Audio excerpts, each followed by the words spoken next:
You wanted the best. You've got the best podcast. The hottest podcast in the world.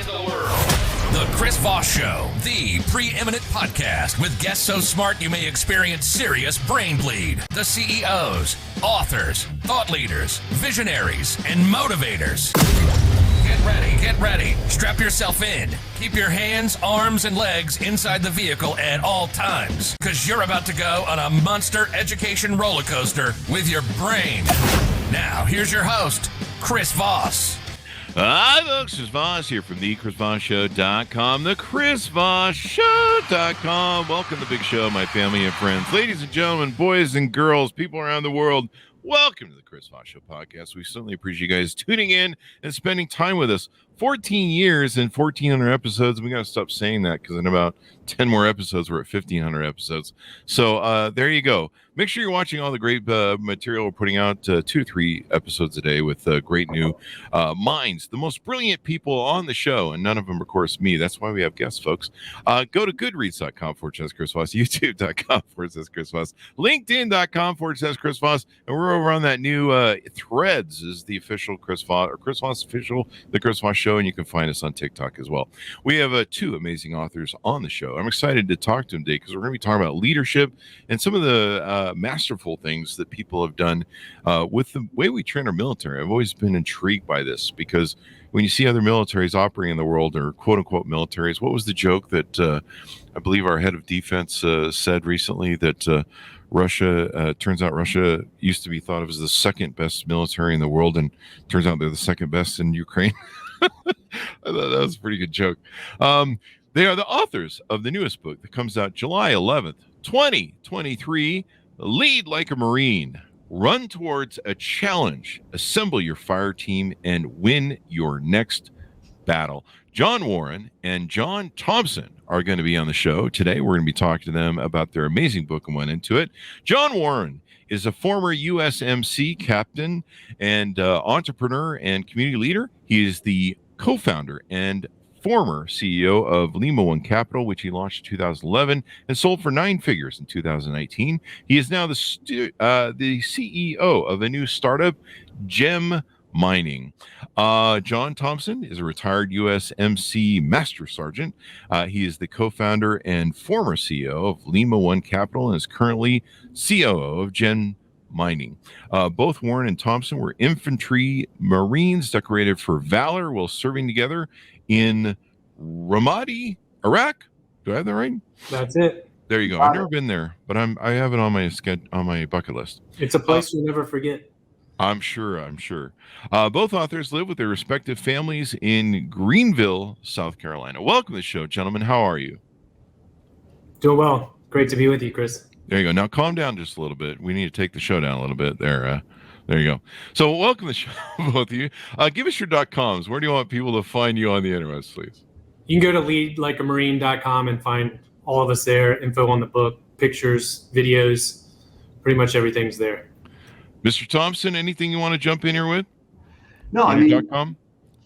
John and I have the same website, but we're also on social media, Lead Like a Marine, with Facebook and I think Twitter also. So there you go. So is this your guys' first book? This is our first book. There you go. A lot of people think Marines can't read, so we decided to write a book. That's not true. We love Marines. Marines are, I grew up reading books about the Marines in the World War II theater, and the astounding stories that I would tell about how they would take beaches. And sometimes if you were in the first 1 or 2 waves of landing on the beach, you knew your body was probably going to be used as cover. And, as a wave, you weren't going to make it. The immense amount of bravery and power behind the Marines and what is done and the sacrifice they made are extraordinary to our country. So give us what motivates you want to write this book about leadership and using the sort of mantra of the U.S. Marine Corps? Well, I think we wrote the book. I mean, both of our wives encouraged us to write down all of our military stories in Ramadi. And, like you said, the Marine Corps has an amazing legacy. And I know that Top and I, when we were in Ramadi, we always tried to live up to the legacy of the previous Marines. because they set an unbelievable example for us. But we ultimately wanted to write it because when you look across all different spectrums, different industries, religion, politics, business, there's just a vacuum and a deficiency of good leadership. Mhm. And we thought we had learned a lot of lessons in the Marine Corps, applied them to business, and that's really why we wanted to share them with everyone and improve society. There you go. We talked in the pre-show. I mean, I've always been really amazed the more I've learned about, and I was a kid, I studied Eisenhower. Who else did I study? Patton. I studied, who was the great theater of war in Korea? It was late World War II and then Korea. MacArthur. MacArthur, yeah. I used to love reading the books, and I built all these, the model ships as a kid. And so it was interesting to read, I think, what was this book about John F. Kennedy and his PT days and stuff like that. So I was always enthralled by it. Lead like a Marine. Why did you choose that title, and what makes that such a powerful thing? Running towards challenge, assembling a fire team, and winning the next battle. I'll throw that out to either of you.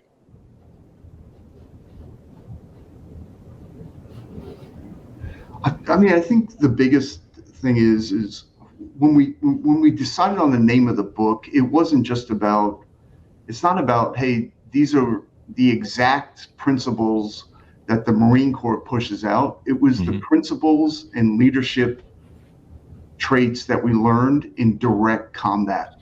So if you look at, the Marine Corps principles on leadership, they probably don't match up directly with what John and I have talked about in the book, Lead Like a Marine.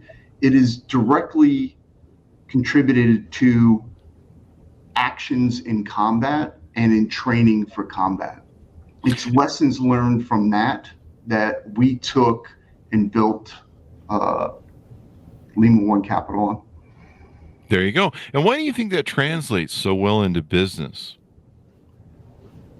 I personally, John can hop on this. Personally, I think, listen, if you're an entrepreneur, if you're in business, there is tough stuff going, and you know this, Chris, there's tough stuff going on every day. And when we look at it, and when we looked at what happened to us in Ramadi, and we talk about this in the book all the time, it was easy to translate that and take that back to building a company and building those core values, building a culture. It's amazing. And I think it's not only just building a company when it comes to this book, it could be a nonprofit organization. It could be a church. It could be your family. It's just things like being blunt and honest, right? Like just being, hey, if I'm screwed up, if I'm messed up, John's going to tell me, and I want to be told that, right? If there's a problem, I want to resolve that and fix it. There you go. I think the title for us means so much too, but I think being a Marine means so much to Americans. One of the few categories that people still think highly of institutionally are small businesses and the military. And both of our backgrounds equate to both of those industries. And I think lead like a Marine, everyone wants to aspire to be that guy or female in the military, in the dress blues. They have these ideals, and those traits talked about core values. That's the most important thing that we have experienced in the Marine Corps and in business. It really all comes down to core values. And we talk about that in the book by telling a lot of cool stories from, hiring a former Marine who we met as a bartender, who has an unbelievable background, but no background in finance, and we trained him. We hired another, Courtney Newmans, who was a UGA football player who had lost his mom early in life and was raised by his dad. Again, no finance background, but the right core values. And I think that is what's important in success, and that doesn't matter what industry you're in. There you go. I would agree. Since 18, I've been running companies, and business is war. It really is. Life is war. Life is a battle for survival when it really comes down to it. You're fighting disease. You're fighting, people texting in their cars as they're going by you. it's a war sometimes, you know. I don't know about you guys, but I'm 55 now. I wake up every morning. It's a whole new war to just get to the coffee machine and get, you know, body parts to move, you know. So, you know, in business is war. It's survivalship. You've got competitors that are cutthroat. You've got people that want to put you out of business, and you know, you've got your family behind you. You're defending something, just like our military defends the values of our country and freedom, et cetera, et cetera. And it is in fact a war. And I think that's why leadership principles that are taught in our military are so important and translate so well, because I've just been enthralled by them. The more I've you know, had authors like yourselves on the show from the military and study what goes on, and then of course, like I mentioned earlier, you know, you see other militaries and how they perform, and a lot of it because of their structures they use and whether or not their front lines empowered to be able to make decisions, and it makes all the difference. Tease us out some stories, if you would. I know we mentioned one there, but tease us out maybe a little bit of things that are in the book that people will like to hear about. Well, I think one of the things that makes the book special is the fact that a lot of people are familiar with the military principles. A lot of people are familiar with the business principles, but very few military personnel have come out and sold a company for 9 figures after starting it from scratch. So I think one of the unique things about our book is that we talk not only about the military traits and characteristics, but we've already applied them to business, and we know that they're successful. But some of the stories that we talk about, you know, the book ends on a chapter called Lead from the Front. And one of our Marines, Mike Ouellette, it's his story of how he won a Navy Cross in Afghanistan in the Nowzad district. And it was 2009. Mike went out with his squad of Marines to do a battlefield assessment. They had shot a Hellfire missile at a Taliban position, and they sent out Mike's squad to go inspect the damage. And while he was out there, he was patrolling, and Mike was one of the few Marines that actually, as a squad leader, he was point man, and he was out in front to protect his Marines. And Mike stepped on an IED and lost both of his legs. Jesus. And, you know, none of us on this call can really understand what that means and what he went through. But ultimately, he showed so much courage. And we conclude the chapter on, hey, lead like Mike Ouellette. And what he did, he lost his legs. They put, they tried to stop the bleeding, put tourniquets on both legs. And while he was still bleeding, he stayed in the fight the entire time. The squad was ambushed by 50 to 100 Taliban fighters. And Mike actually called on his own air support to save his Marines, stayed in the fight, called on his own casualty evacuation, directed his troops the entire engagement, which lasted up to an hour, and he refused to be evacuated until he was the last person out, because he was the leader of that squad. So that's one of the harrowing stories that we tell in the book. Wow. I mean, that's extraordinary. And the Marines have a history of being the lead for the spear, I think, for the U.S. military. Am I correct in that? The spear. Yeah, the tip of the spear, and you know, they get sent into all sorts of stuff. Like I said, I grew up reading about the Marines and you know what they were doing in Iwo Jima and the theater, and you know, the landing on beaches that were just on islands that were totally controlled by the Japanese. You know, we had Senior Master Sergeant Israeli D.T. Del Toro Jr. on the show a couple weeks ago about his book, Patriot's Promise. He was burnt over 98% of his body, and yet when he was burnt, just like the story you told, he was still trying to command drop hits on some people that were bombs being dropped on some of his compatriots on the hill that were being attacked as well. Just extraordinary stories.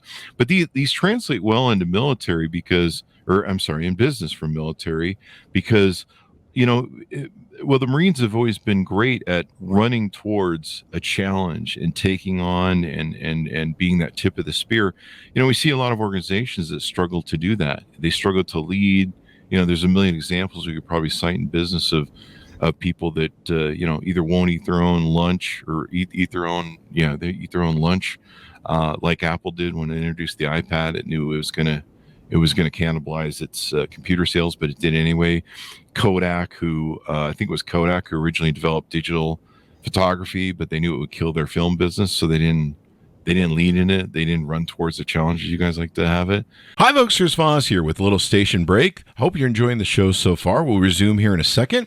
I'd like to invite you to come to my coaching, speaking, and training courses website. You can also see our new podcast over there at chrisvossleadershipinstitute.com. Over there, you can find all the different stuff that we do for speaking engagements if you'd like to hire me, training courses that we offer, and coaching for leadership, management, entrepreneurism, podcasting, corporate stuff. With over 35 years of experience in business and running companies as CEO. And be sure to check out chrisvossleadershipinstitute.com. Now back to the show. Tell us about some other principles that you put forth in the book that are important, you think.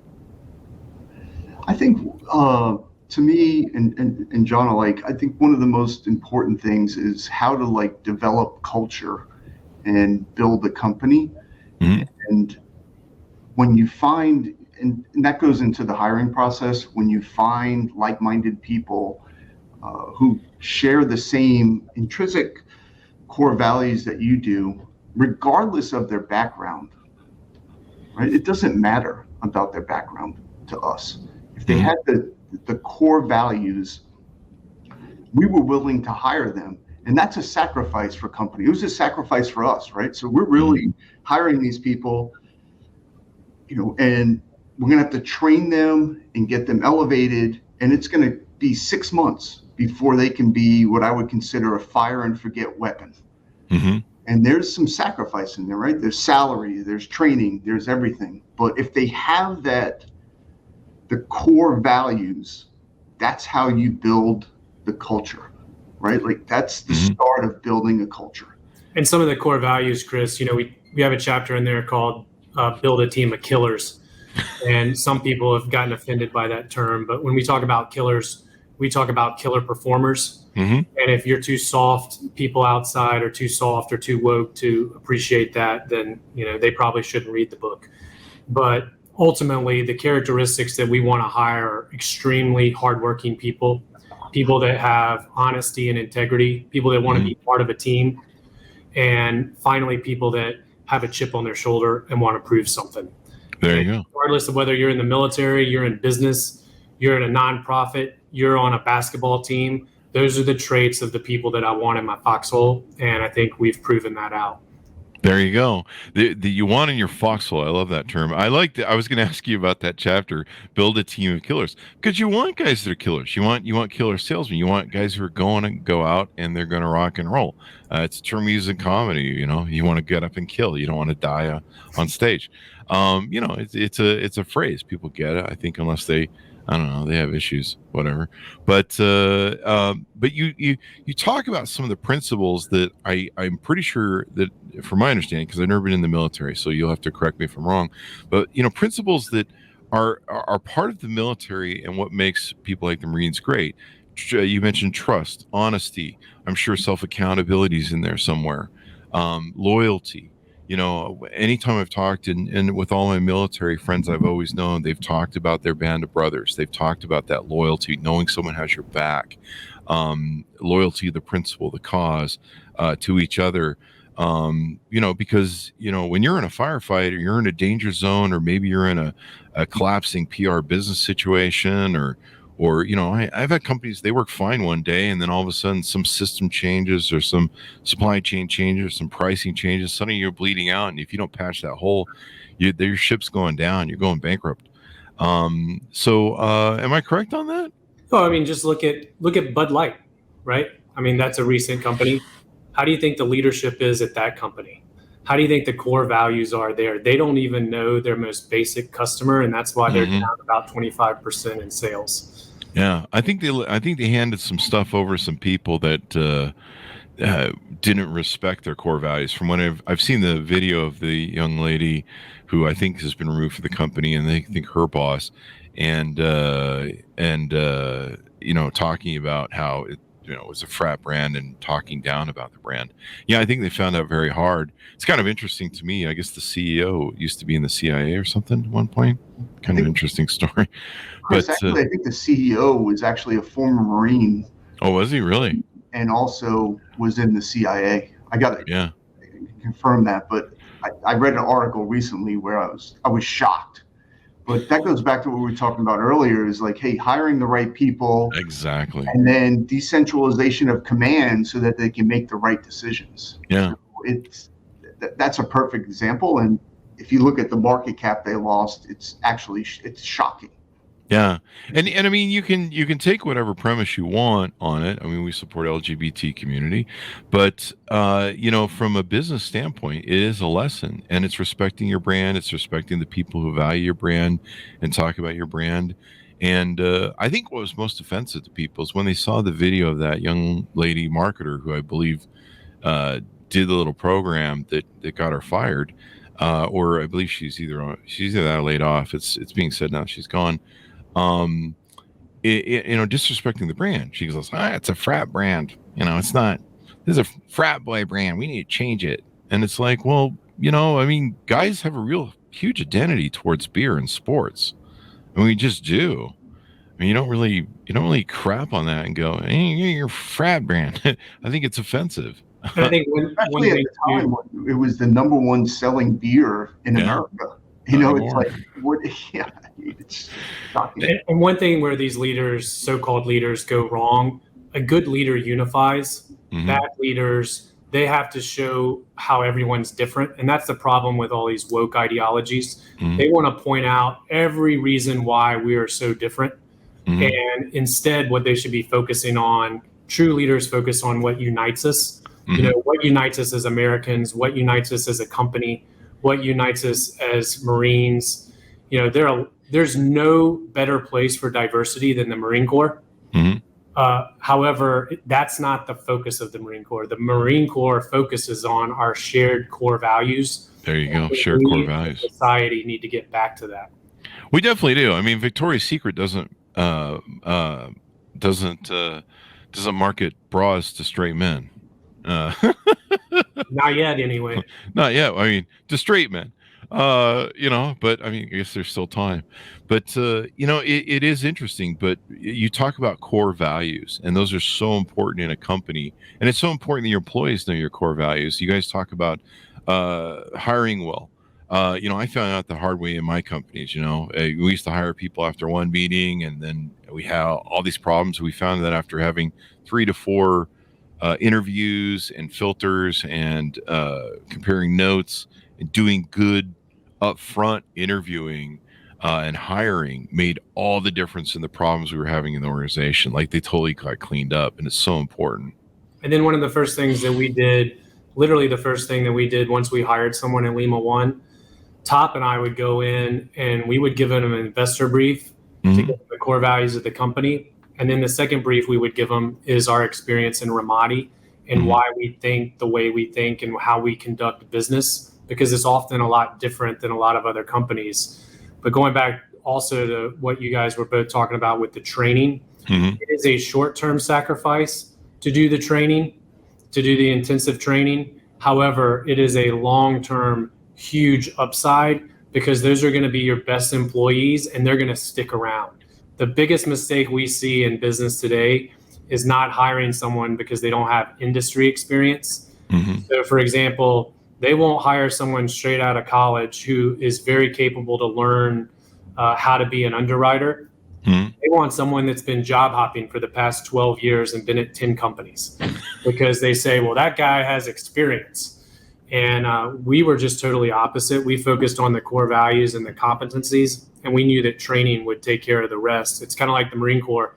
No one goes in. Think about the Marine Corps if they had the idea of, we're not going to bring anyone in who doesn't have combat experience. Yeah. I mean, you got to. I love that analogy. That makes so much sense. Yeah. I mean, you should post that on LinkedIn. It probably get like 50 million likes. And Chris, I'm sorry. No, go ahead.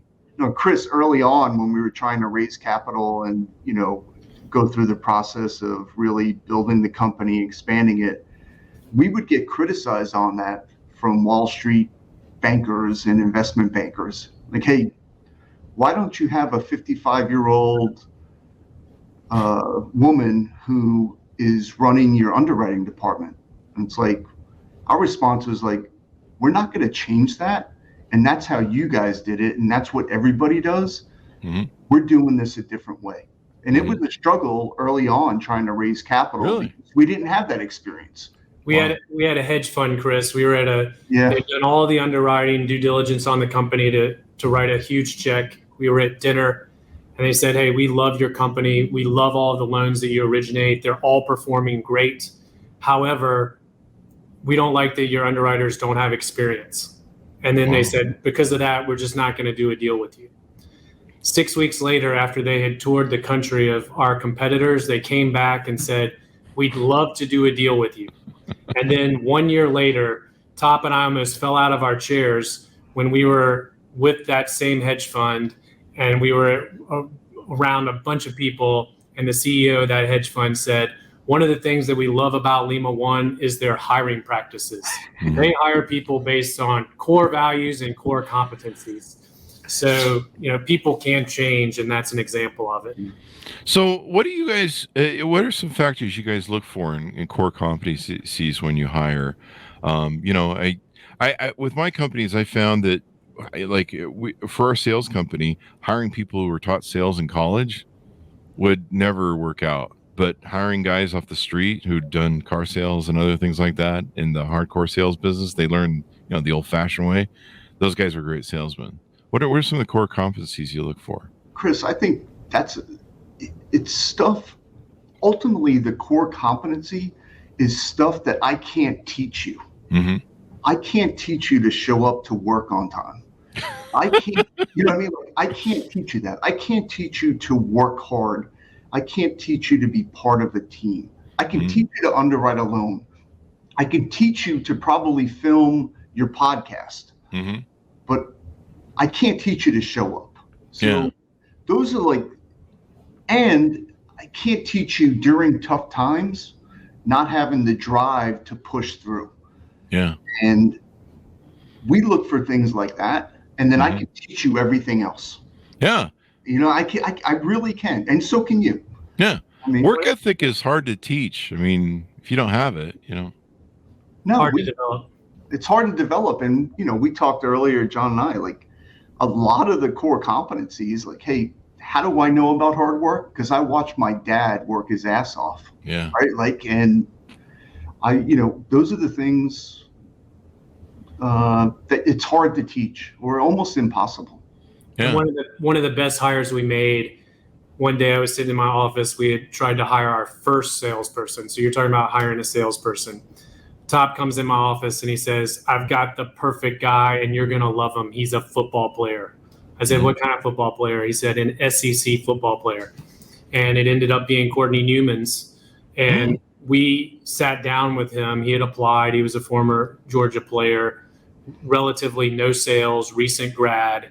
But we sat down with him at dinner down in Atlanta at Ted's Montana Grill, I still remember. And we liked Courtney Newman's immediately and wanted to hang out with him.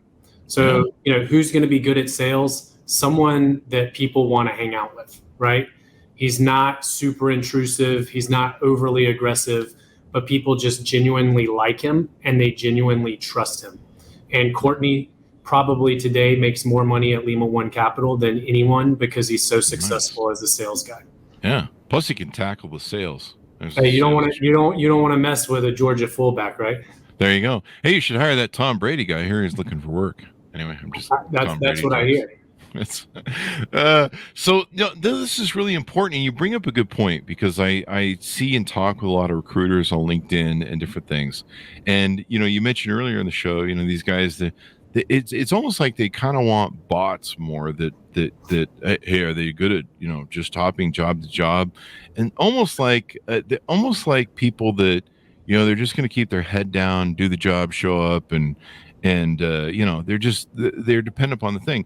I remember when I was young and I started my first company, and then things were working out because evidently construction isn't good in winter. who knew it was cement and stucco, that it doesn't stick as well in winter. And so I was looking for work at different places, and I remember I looked for spare work at a rent-a-center. I think it was a rent-a-center or one of those furniture renter places. And I was actually sitting with the owner, and he goes, you know, what are you hoping to do with your life here? Blah, blah, blah. And I said, and he told me his story, and I go, God, I want to grow up. I want to be like you, man. I want to own some companies, do some stuff. And he said to me, I'll never forget. He goes, well, I got to be honest with you. Sound like you just want to go be an entrepreneur and become like me. And this probably is going to work out for us because we want a guy who, you know, is just going to, I don't know, cross the T's, dot the I's, and yes, sir, no, sir, blah, blah, blah. And so it's probably not going to work out here. And I thought, you know, that seems a really dumb thing because, you know, I know people that have built major companies. I know there's the Maxwell, I forget his first name, but Maxwell, he wrote a lot of leadership books. One of his best friends is John Maxwell. His second in command, his company was probably taking over now, I believe. You know, has been with him for 30 years, and yeah, he can run the company. But there's a guy that, you know, ends up being like the thing, and we have this kind of weird thing in the hiring field, in the business field, where they just almost want to hire bots per se, as opposed to people who want to lead. Well, I would say the people that want to hire those bots are probably bots themselves. And I mean, we want people that want to take a new division and grow it. Double. You know, I mean, we doubled Lima One Capital every single year we were there, and that's hard to do. And you can't do that without great employees, and we had those.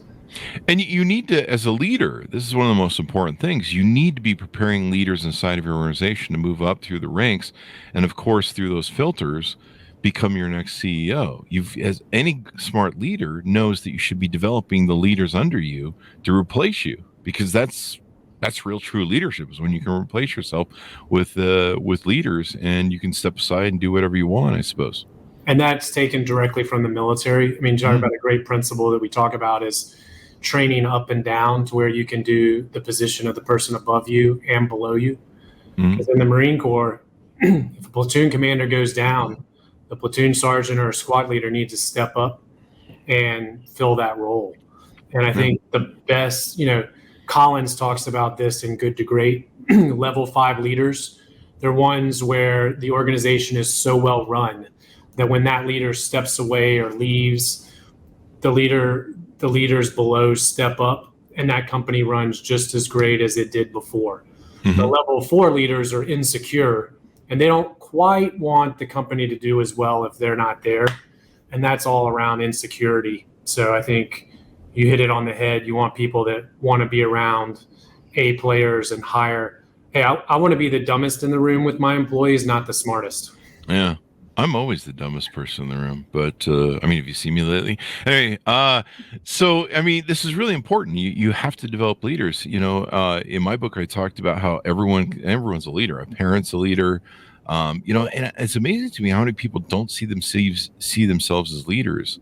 And you want leaders all through the levels of your organization, because you need leadership. You know, I've seen the companies where they just go spend most of their days in conference rooms going, hey, are you going to lead? Are you going to lead? Who's going to lead? I don't know. We're just going to sit here and talk about this stuff over and over again.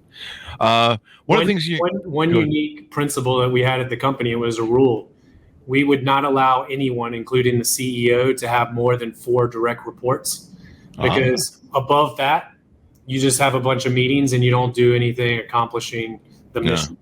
And we found that just empowers the middle level of leaders.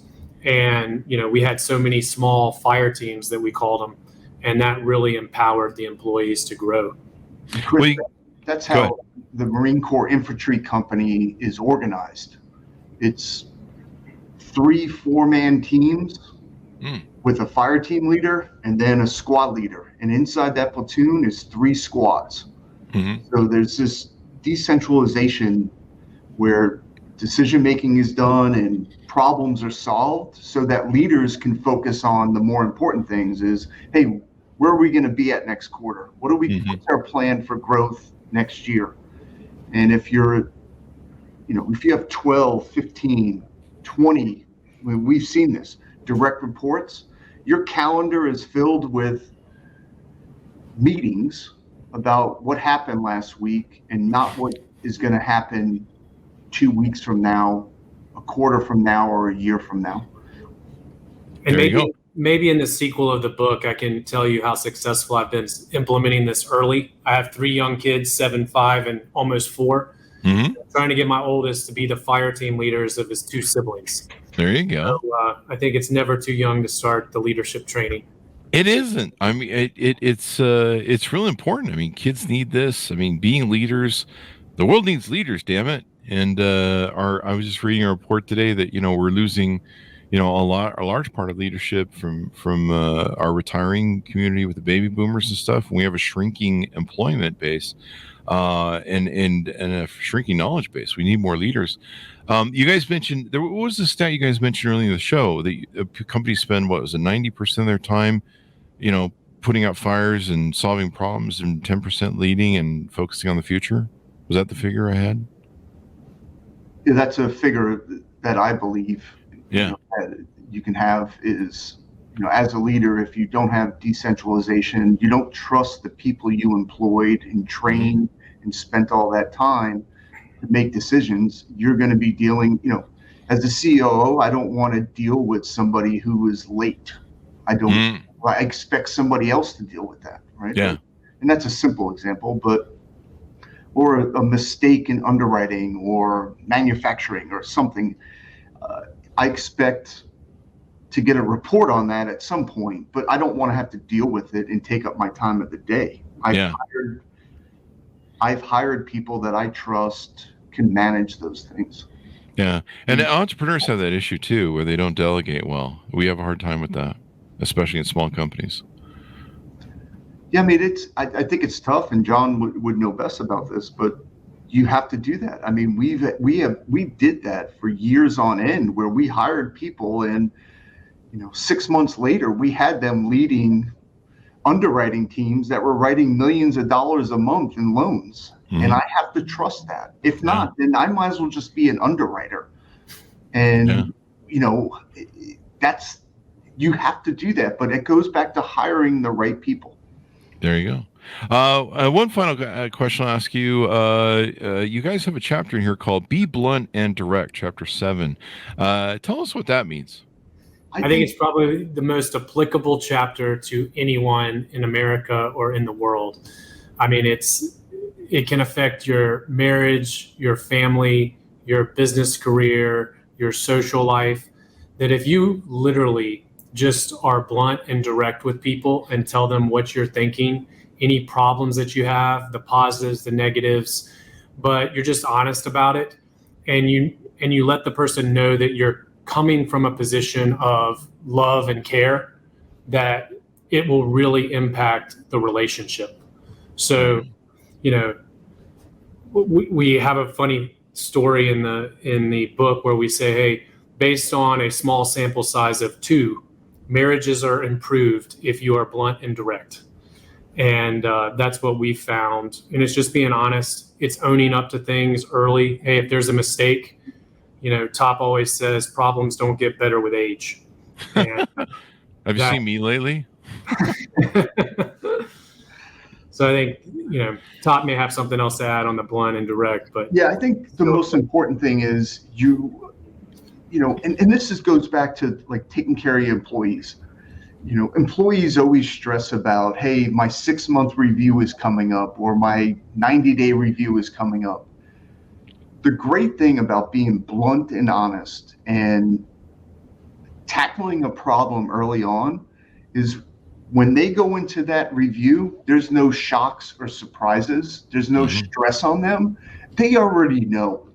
If they've done a great job, they've already been told that. If they had a couple of problems, they've already been told, and we fixed them. Mm-hmm. So to me, it's the best thing. And listen, and John said this. I mean, I'm sure, listen, my wife tells me all the time, hey, your pants look like crap. I was like, hey, I really appreciate that, right? Like, I'm about to go to a business meeting. Let me go fix these things. It's just, It's saved them from me having to tell them that a couple hours. Oh, yeah. But I think, in the employee and building a company, our employees love that. If there was a problem, we saw it on the floor, on our trading floor. If we saw it, it happened immediately. It wasn't somebody taking notes and you get that in your review. Yeah. And one of the things we tackle too is the sandwich approach. Hey, positive, a little vague, negative, and then end on positive. And then that person walks away and was like, so is he bragging on me or is he criticizing me? Like, what's the deal? So you always knew where you stood with us. And I think people really appreciate that. I mean, even kids, hey, if your kid gets beat 10-0, don't tell them good game. Yeah. Tell them, hey, you guys got smoked, but I'm really proud of you for trying so hard and continuing to fight, even though you were down 10, right? Like the kids know. No one's more blunt than a kid, right? That's they true. have no filter. You go to certain situations and your kid says something, you're like, no, don't say that, please. But he's just being honest. But it seems like in today's society, we're not supposed to be that. And I think we need to return to that. Yeah, I mean, it's about being honest with yourselves and the company, like with the values that you guys have talked about that you espouse. If a company's not honest with itself, I learned as a CEO, if I wasn't honest with myself and about my own bullshit, PR, that, I would be blindsided. I would have blind spots where I wouldn't see, what the true problems were. And those can end up costing you money if you're buying your own hype and whatever PR the PR is pumping out. And if you're not true to those values and being honest with yourself, you're gonna drive right into a cliff, really. Yeah. So let's tease out. What do you guys both want people to learn from the book? What's your final message on the book and what you want people to get from it when they walk away from reading it? I mean, I'll start off real quick. I just think our hope is that people take the 9 principles that we lined out in the book, that we learned in combat, and albeit built a very successful company, but how they can use that. I don't want people to be deterred about, bleed like a Marine. It can be used, family, churches, nonprofits, entrepreneurs, and current businessmen and women to grow their companies. Yep. Anything more you want to throw in here? No, I just think the book's, like Top said, very applicable to everyone. It's a fun read. We've got a lot of cool stories from combat, but we also have a lot of funny stories from business. It's applicable for families, and I think it can really impact people in a positive way and impact society. Because right now, if there's one thing that most people agree on is that we need more leaders, we need better leaders, and this is a path to achieve that.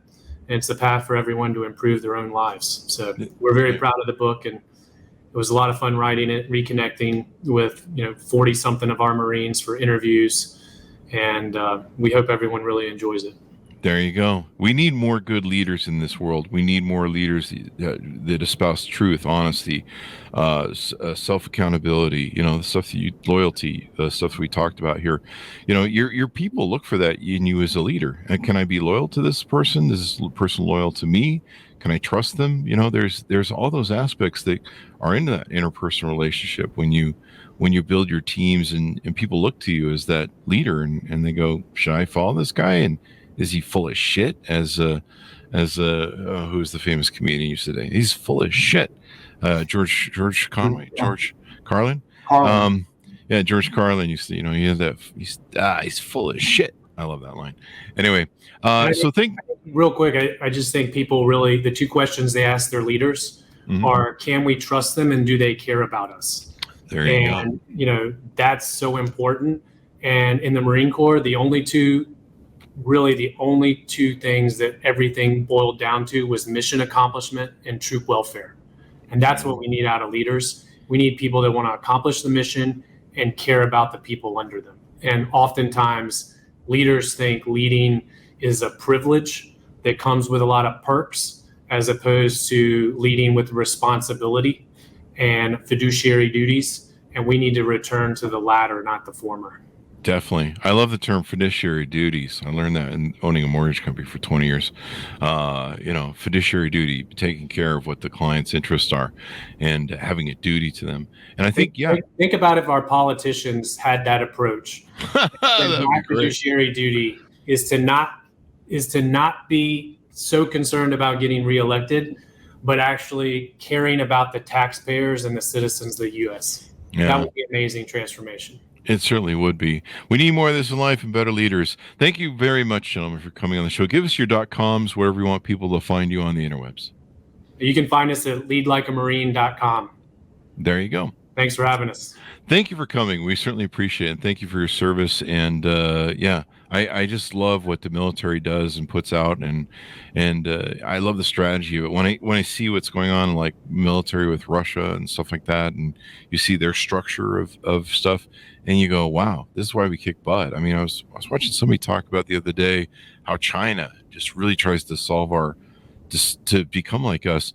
And when you really are like our military, and when you really see it, part of, I think, what was the book I was reading? Was it The Prince recently? I'm reading On War right now, the famous book on war. Or was it The Five Rings? There was something I was reading recently that talked about that if your soldiers have that value, and our military fights for the values of this country, freedom, the U.S. Constitution. Please read it, people. Actually read it. And all these different aspects, but they fight for their families that are back home. They fight for the American ideals. And then you see, some of the conscripts of the Russian war and how they're just like, why am I here? What am I doing? In fact, that's how their interviews usually are in the Ukraine right now.